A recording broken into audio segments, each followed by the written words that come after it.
Hello guys, welcome back to my channel. ಇವತ್ತು ಒಣ ಮೀನಿನ ಚಟ್ನಿ ಮಾಡುವ.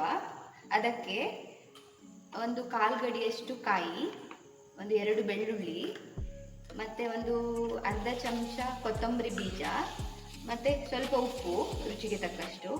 ಮತ್ತು ನಾನು ಕಾಯಿ ಮೆಣಸು ತಗೊಂಡಿದ್ದೇನೆ, ಎಷ್ಟು ಖಾರಕ್ಕೆ ಎಷ್ಟು ಬೇಕು ಅಷ್ಟು.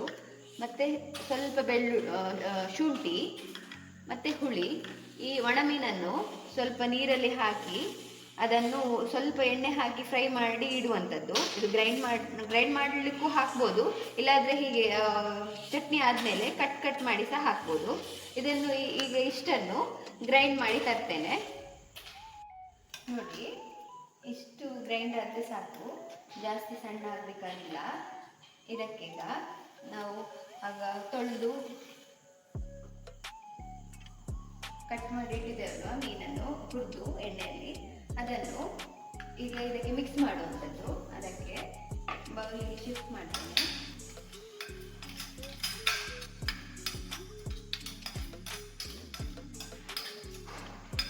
ಈಗ ಈ ಮೀನನ್ನು ಇದಕ್ಕೆ ಹಾಕಿ ಎಲ್ಲ ಮಾಡಿ ಒಂದು ಮಿಕ್ಸ್ ಕೊಟ್ಟರೆ ಹೀಗೆ ಈ ಮೀನನ್ನು ತುಂಬ ಸಹ ಪುಡಿ ಸಣ್ಣದಾಗಿ ಕಟ್ ಮಾಡ್ಬೋದು. ನಾನು ಅಷ್ಟು ಆಗಿ ಕಟ್ ಮಾಡಿಲ್ಲ, ಯಾಕಂದರೆ ನಮಗೆ ಬಾಯಿಗೆ ಸಿಕ್ಕಿದರೆ ಅದು ಟೇಸ್ಟ್ ಆಗ್ತದೆ. ಇದು ಇಷ್ಟು ಸಾಕು.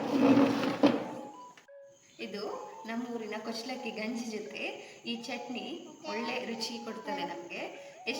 ಎಷ್ಟು ತಿಂದು ಇನ್ನು ತಿನ್ನಬೇಕು ಅಂತ ಅನಿಸುವಂಥ ರೆಸಿಪಿ ಇದು. ಮತ್ತು ನಿಮಗೆ ಮೀನು ಯಾವುದು ಬೇಕಾದರೂ ಹಾಕ್ಬೋದು. ಇದೇ ಮೀನು ಒಣ ಮೀನು ಹಾಕಬೇಕಾಗಿಲ್ಲ, ಯಾವ ಮೀನು ನಿಮಗೆ ಯಾವ ಇಷ್ಟದ ಮೀನು ಬೇಕಾದರೂ ಹಾಕಿ ಮಾಡ್ಬೋದು. Thanks for watching. ಈ ವಿಡಿಯೋ ಇಷ್ಟ ಆದರೆ ಸಬ್ಸ್ಕ್ರೈಬ್ ಮಾಡಿ, ಲೈಕ್ ಆ್ಯಂಡ್ ಶೇರ್ ಮಾಡಿ, ನನಗೆ ಸಪೋರ್ಟ್ ಮಾಡಿ.